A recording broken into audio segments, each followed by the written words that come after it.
Nous sommes de retour sur le plateau de TV Finance après cette longue coupure de page de publicité et à la place de Philippe, eh bien, je suis accompagné de Cédric. De toute façon, c'est la même chose, c'est tout aussi bien. Accompagné par Cédric pour ses essentiels, les essentiels de Cédric Leboussi que nous retrouvons cette semaine. Bonjour Cédric. Bonjour Louis-Antoine. Bonjour, merci beaucoup Cédric d'être avec nous ce matin. Je vous rappelle que vous êtes rédacteur en chef du site internet vuedailleurs.com. Cédric, vous n'avez pas de cravate et peut-être probablement parce qu'un mouvement contestataire est actuellement en cours en France, mais c'est un mouvement contestataire qui s'essouffle, j'ai l'impression. Je veux parler de la réforme des retraites. Est-ce que, de par le fait que la mobilisation a été moins importante il y a 2 jours, on peut supposer que le gouvernement a une carte à jouer maintenant ? Oui, le gouvernement a une carte à jouer, mais la mobilisation n'a pas été importante hier, tout simplement parce que nous sommes dans une période de vacances scolaires. Donc même si la zone parisienne n'est pas encore en vacances, mais il y a certaines zones où on est déjà en vacances scolaires. Et donc dans tous les secteurs, il y a beaucoup de gens qui ne sont pas allés marcher. Ceci dit, le gouvernement a une carte à jouer parce que les négociations se font à l'Assemblée nationale. Et ce qui fait un peu peur, c'est que la loi est un peu en train de se vider de sa substance, notamment avec l'article 1 sur les régimes spéciaux. Maintenant qu'on dit plus régimes spéciaux, on dit régimes spécifiques. Donc on est en train de changer certains régimes spéciaux. Ok, très clair, effectivement. Vous dites que on était en période de vacances scolaires, c'est très vrai, mais au-delà de ça, le mouvement était moins suivi chez les fonctionnaires. Oui, mais le mouvement est moins suivi chez les fonctionnaires. Il faut quand même rappeler, lui Antoine, que cette réforme de retraite alimente beaucoup des inégalités. Des rancœurs de l'opposition, l'inégalité entre le secteur public et le secteur privé, les inégalités entre les différents, si vous voulez, les différentes situations sociales, économiques, sociologiques, je veux dire par là, ceux qui se disent cadres. Okay, et les oppositions intergénérationnelles. C'est-à-dire que les anciens, les boomers sont pointés du doigt en disant qu'ils bénéficient d'un ancien système. Mais dans le fond, en fait, cette réforme de retraite, c'est pas une équation macroéconomique qu'il faut juste regarder. C'est vraiment une vision sociale du travail. Aujourd'hui, le travail n'est plus ce qu'il était il y a 30 ans, il y a 40 ans. On a maintenant aujourd'hui les CDI, on a des temps partiels, l'entrée des femmes et des hommes dans le marché du travail n'est pas la même chose, l'entrée des jeunes n'est pas la même chose. Donc vous voyez, dans le fond, c'est vraiment le sens du travail qu'il faut discuter dans cette réforme. Exactement, le sens du travail, la notion de productivité, de pénibilité du travail, doit être... Oui, les carrières courtes et les carrières longues, qui ne sont pas toutes la même chose. Exactement, on en parlera avec Philippe Béchat, juste après Philippe Béchat, qu'on va retrouver, puisqu'on reparlera des retraites d'un point de vue sous un angle économique, et on verra effectivement que la notion finalement de pénibilité et de productivité est au cœur des différents schémas qu'on analyse et avec lesquels on veut comparer la situation française. La motion de censure déposée par LFI a été rejetée par 50 voix d'écart. Donc c'est tout à la fois très faible, mais à la fois beaucoup. Est-ce que ça veut dire que le gouvernement a la majorité et que là, il peut y aller ? Non, le gouvernement n'a pas la majorité. Bon, le gouvernement n'a jamais eu de majorité. Ils ont une majorité relative, une courte majorité. Mais je pense que malgré tous les amendements qui sont déposés, pour moi, la réforme, elle passera. Comme je vous le disais tantôt, ce que j'ai peur, c'est que la réforme s'est vide de substance. Parce que c'est quoi les éléments clés dans cette réforme ? C'est le report de l'âge de la retraite à 64 ans et c'est la durée de cotisation. Donc si on arrive à modifier le départ de l'âge de la retraite, si la Première ministre recule dessus, au fond, on aura fait une réformette, si je peux m'exprimer ainsi. Donc je pense que malgré les motions de censure qui peuvent être déposées, malgré tout ce qui peut se passer à l'Assemblée nationale, Elisabeth Borne, la Première ministre, elle est déterminée à faire passer cette réforme. Alors justement, vous dites tout ce qui peut se passer à l'Assemblée nationale. On l'a vu depuis lundi, depuis que se sont ouvertes les négociations parlementaires sur cette adoption de texte. C'est le capharnaüm, c'est le brouhaha total. Je ne parle même pas de l'intervention de Quatennens hier, qui a donné lieu à des noms d'oiseaux. Du coup, c'était prévisible quand on a vu la formation de l'Assemblée nationale l'année dernière, c'était prévisible ce brouhaha. Oui, Du coup, mais la réponse, c'est que depuis 8 fois, le gouvernement est passé en force. cette fois-ci aussi, il ne va pas hésiter. Mais il nous dit, le gouvernement... Il n'y a pas de débat. Oui, nous avons eu une émission là-dessus. Il y a 15 jours, je vous disais que 47, voilà, le gouvernement respecte les règles constitutionnelles et le Parlement joue son rôle. Le Parlement est là, il y a des échanges au Parlement. Heureusement, Dieu merci que ces échanges existent. Mais on est en fait avec deux blocs qui n'ont pas le même langage. D'un côté, vous avez les syndicats, la rue, parce que j'étais dans le cortège, voilà. Voilà. En fait, quand on écoute les syndicats, tout ce qui indiquent, c'est le sens du travail. C'est-à-dire qu'on est en train de faire une réforme avec un vieux logiciel. Je vous parlais des CDI et des contrats courts, et que les gens se posent des questions. Je vous parlais des régimes spécifiques. Les gens se posent des questions. Quand vous voyez dans l'article 1, qui a été modifié avant-hier, en disant on va revoir certains régimes spéciaux, sauf d'autres. Je prends l'exemple, les conducteurs de la RATP de Paris, les conducteurs de bus ou de tramway de Paris ou de Marseille n'ont pas le même régime. Donc vous voyez, il y a beaucoup de situations comme ça. Et quand on entend les syndicats, eux, ils disent non, mais il faut revoir, même quand on entend Philippe Martinez, si vous me permettez, le patron de la CGT, lui dit mais non, c'est le sens du travail qu'il faut revoir. Donc d'une part et d'autre, on est sur deux blocs qui ne peuvent pas se comprendre. Non, en fait, ils n'ont pas le même langage en fait. Vous avez un gouvernement qui a des objectifs économiques, qui se dit, c'est pas des objectifs, mais qui a des objectifs de réduction de déficit. Voilà, c'est ça, et qui doit essayer obliger de faire passer cette réforme. 3 000 milliards de déficit, 18 milliards d'économies. Donc, qu'est-ce qu'on fait? Est-ce que ça vaut le coup de faire descendre 1,5 million de personnes dans la rue pour 18 milliards d'euros qui résoudront pas le problème du déficit en fait? C'est peut-être plus structurel. Mais lui, Antoine, l'État dans sa structure. Oui, mais lui, Antoine, si on ne le fait pas aujourd'hui, vous êtes bien d'accord avec moi que d'ici 3 ans, au prochain gouvernement, c'est-à-dire peut-être au prochain président de la République, on va dire. C'est la rue qui choisira. Oui, on va faire une réforme. Vous êtes d'accord avec moi que cette réforme de retraite ne s'arrête pas là. D'autres qui arriveront. C'est là une patate chaude, comme on dit. Voilà. Donc, il peut avoir 2, 3, 4 millions de personnes dans la rue. Tôt ou tard, il faudra faire cette réforme. Il faudrait la faire. Peut-être pas de cette manière-là, puisqu'on est sur, encore, je le disais, on est sur... Oui, il y a beaucoup l'image d'Emmanuel Macron qui plane au-dessus de cette réforme. Voilà, exactement. C'est pour ça que l'alternative de faire un référendum n'est pas bien, n'est pas une bonne alternative. Pourquoi? Parce que si on s'est mis à faire un référendum, ce ne serait pas un référendum contre la réforme de retraite, ce serait contre Emmanuel Macron. Vous voyez? Donc, il faudrait qu'on comprenne bien une chose. Dans le fond, les syndicats, qu'est-ce qu'ils veulent? C'est la vision du travail, en disant, mais vous faites une réforme très bien, mais la réforme aujourd'hui, le travail n'est plus comme vous le pensez. Aujourd'hui, il y a des gens qui rentrent très tard, vous avez des jeunes qui rentrent à 27 ans sur le marché du travail, vous avez des gens qui ne sont pas en CDI, vous avez le secteur public et secteur privé qui n'ont pas le même système. Vous avez les femmes et les hommes qui n'ont pas le même système, qui ne rentrent pas de la même façon. 2 minutes, oui. 2 minutes. Oui. Du coup, je vous entends, si c'est le travail, effectivement, il faut penser le travail. Du coup, qu'est-ce qu'il faut faire? Il faut si on veut plus de travail, il faut que les entreprises puissent embaucher. Pour qu'elles puissent embaucher, il y a peut-être un rapport aux charges qu'elles paient. On pourrait peut-être il y a un rapport aux charges. Réduire les charges. Vous regardez le dernier rapport de l'Institut Montaigne. La cotisation, la par capitalisation, la retraite par capitalisation, la clé peut-être là, en fait. Et peut-être trouver un juste milieu. Retraite par capitalisation et retraite par répartition, peut-être trouver un juste milieu, parce que par capitalisation, les faibles revenus, je ne sais pas s'ils pourront avoir une réforme par capitalisation. Ouais, c'est très particulier. Voilà. En tout cas, donc, on ne peut pas rester bloqué en disant la solution c'est celle-ci ou c'est celle-là. Non, il faut trouver un juste milieu. Mais si vous regardez le rapport de l'Institut Montaigne il y a quelques mois, le rapport de l'Institut Montaigne attire l'attention sur l'emploi des seniors. Dans le fond, lui, Antoine, c'est l'emploi des seniors en fait.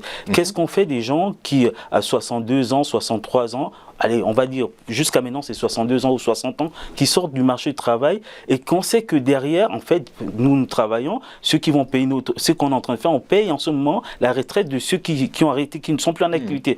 Donc, qu'est-ce qu'on fait quand on n'a plus assez de cotisants? C'est clair. Qu'est-ce qu'on fait quand le monde du travail, la diversité du travail a complètement changé?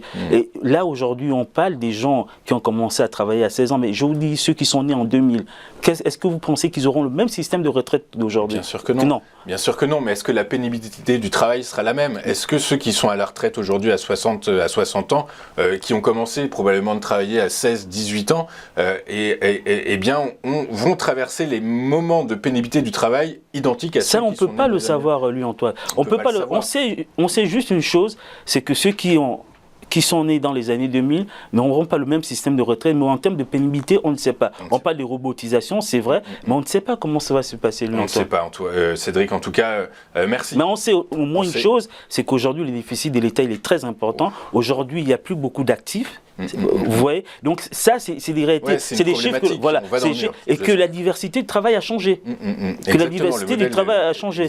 Exactement. Du coup, tout ça, il faut bien le comprendre. Il faut débattre, mais pour débattre, il faut du calme, ce qui n'est pas le cas encore à l'Assemblée nationale. Et donc, chacun essaie de tirer. C'est le propre de la politique.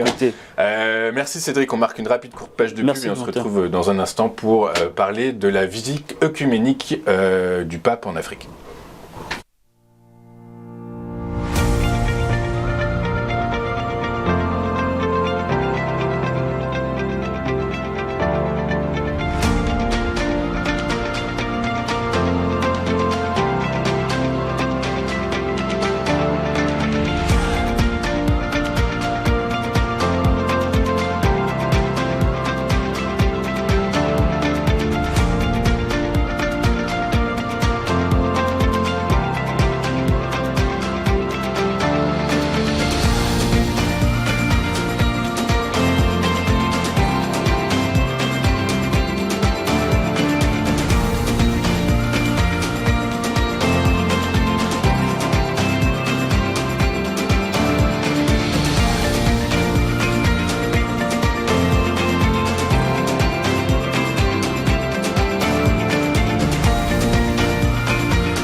Nous sommes donc de retour sur le plateau de TV Finance pour cette édition du 9 février 2023 et des essentiels de Cédric Leboussy, essentiels aujourd'hui consacrés dans un premier temps à la réforme des retraites et dans un deuxième temps à la visite œcuménique du pape en Afrique, une visite entamée le 31 janvier dernier et finie le 5 février.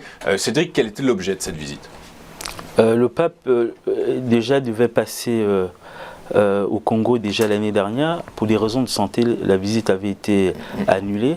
Et donc l'objet de cette visite, c'est une visite, je pense, de courtoisie et de marquer aussi la place de l'Église catholique, sachant que le Congo est quand même un pays à 80 millions d'habitants où 50% de la population est d'obédience catholique. Mais en revanche, ce qu'il faut noter dans cette visite, c'est surtout pas la présence du, c'est pas une question de religion. Hein, c'est la présence, la place qu'occupe l'Église catholique au sein de la société congolaise. Il faut comprendre une chose. Congolaise ou africaine en règle générale. Je parle là du cas du Congo, mais on peut englober aussi si vous voulez. Mais on va parler du cas spécifique du Congo. Il y a quelques années, lors de l'élection présidentielle, le président Kabila voulait, comme beaucoup de présidents, revoir la Constitution en vue de se représenter. Pour un troisième mandat. L'Église catholique avait fait pression qu'il n'y ait pas modification de Constitution. Et donc, cette visite du pape marque en fait le poids de l'Église au sein de la société congolaise. Alors, un poids qui est pas trop important finalement. Enfin, si ça s'était passé en France, si le pape était venu dire à je ne sais quel homme politique qu'il fallait revoir tel ou tel texte de loi, ça aurait un petit peu créé du rabuge. Du coup, est-ce que si on ne prend pas un peu de recul, un peu de distance, est-ce que ce voyage du pape en Afrique, finalement, c'est pas une façon pour l'Église catholique de s'affirmer comme autre chose qu'une religion colonialiste en fait, et peut-être comme une religion éventuellement politique avec, vous voyez oui, je dirais, mais j'enlèverais le terme politique. Ouais. C'est que là, l'Église catholique est vraiment dans son rôle, qu'on attend depuis longtemps, de servir de contre-pouvoir, vous voyez, d'être là, d'être régulateur en disant, nous existons, il faudrait que les politiques jouent, restent à leur place, respectent en fait. Et je pense que, hormis la visite simplement religieuse, il faut marquer aussi ce symbole-là en disant que le gouvernement, la législative du président congolais, Tshisekedi, doit prendre en compte cette dimension en disant, et je pense que cette arrivée du pape sur les terres congolaises, elle est marquée par cela en disant, oui, une politique, oui, il y a une élection en vue, à l'horizon, en octobre. Sachez que vous n'êtes pas éternel, qu'il y a une constitution qui existe. Moi, c'est sur cet angle-là que j'ai lu un peu la visite du pape au Congo. C'est-à-dire que finalement, l'Église, on se plaint de l'Église catholique, mais en fait, l'Église catholique, elle compte aussi. Elle peut être le régulateur. Donc le christianisme n'est plus une religion, n'est plus une religion colonialiste. Ou est-ce que ça a été une religion colonialiste là? Ça dépend des époques. Je ne vais pas rentrer dans ce débat-là en disant que le christianisme était une religion colonialiste. Non, mais vous savez, quand une religion vient, il me semble, il faut demander aux gens qui étudient le sujet. Certains Africains le pensent. Oui, mais ça, c'est encore une fois... Est-ce que ce n'est pas du panafricanisme dur, ça? Si, moi je pense, parce qu'il me semble que quand une religion vient et que les gens se reconvertissent à cette religion, ils doivent trouver leur intérêt aussi. Ils ne se reconvertissent pas le couteau sous la gorge, même si on sait que oui, il y a eu dans l'histoire, ça s'est passé dans certains endroits, notamment avec le christianisme et plus précisément avec la religion catholique. Mais non, je n'irai pas dans cette direction-là. Moi, je vois ça en fait, je vois cette visite du pape qui est très symbolique, qui est très forte, qui marque en fait finalement, moi je suis très content de cette visite du pape, qui marque en fait la présence de l'Église en disant, l'Église aussi sert de régulateur. Et je vous rappelle quand même qu'il y a quelques années, le président Kabila n'a pas pu modifier la Constitution grâce à la pression de l'Église catholique. Et si l'Église catholique pouvait avoir cette même pression dans tous les pays d'Afrique, où elle a une place très très importante, je le rappelle, elle a une place très très importante. Ça se voit quand vous prenez un pays comme le Sénégal. On parlait de la microfinance. Quand on voit ce que l'Église catholique est en train de faire en matière économique au Sénégal, c'est louable en fait. Donc la visite du pape, elle marque ça en fait. C'est une visite symbolique, mais qui marque aussi la présence en fait, le poids de l'Église au sein de la société congolaise. Donc un retour religion africaine, comme certains le préconisent aussi, finalement, c'est pas nécessaire. Non, il faut être très clair. La religion ne fait pas de la politique, lui, Antoine. Bah là, un peu, vous nous dites que non. Le pape est intervenu pour... La religion ne fait pas de politique. Mais la religion, voilà, on va dire ça comme c'est fait, peut-être la police. La religion est là quand même pour rappeler, rappeler aux dirigeants politiques, vous ne faites pas n'importe quoi, il faut respecter. Les tests font la loi, en fait. Parce que je vous rappelle quand même que le Congo, c'est 80 millions d'habitants. Et dans les 80 millions d'habitants, il y a peut-être 50% de catholiques. Donc, elle pèse en fait, et elle pèse énormément. Et je pense que l'Église catholique devrait jouer ce rôle-là dans tous les pays d'Afrique. On aurait de moins en moins en fait des dégâts politiques, si je peux m'exprimer ainsi. Ok, bah écoutez, exprimez-vous comme vous le voulez, Cédric. Ce sont vos essentiels. Cédric Leboussi, merci. Merci d'avoir été avec nous. Je rappelle que vous êtes fondateur du site internet vuedailleurs.com. On marque une rapide courte page de pub et promis, on retrouve Philippe Béchade dans un instant. À tout de suite sur T-Finance.